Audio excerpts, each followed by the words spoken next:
Do you understand English, but freeze when you have to speak? You go to an ATM, you know what to do, but in English, your mind goes blank. Don't worry. Today, we will fix this. You will learn simple English while doing something you already know. Step by step, real life, real sentences. Just listen and repeat. I walk to the ATM. I walk to the ATM. I stand in front of the machine. I stand in front of the machine. I take out my card. I take out my card.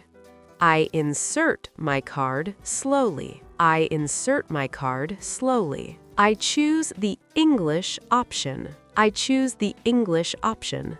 I enter my PIN carefully. I enter my PIN carefully. I select the withdrawal option. I select the withdrawal option. I choose the amount of money.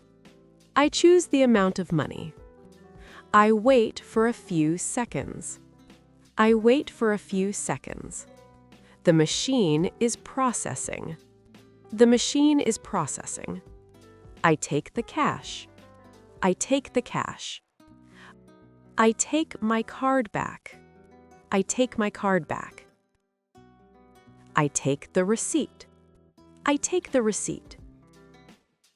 I count the money slowly. I count the money slowly. I put the money in my wallet. I put the money in my wallet. I put my card back in my wallet. I put my card back in my wallet. I check my balance again. I check my balance again. I wait for the screen to finish. I wait for the screen to finish. I press cancel. I press cancel. I leave the ATM safely. I leave the ATM safely.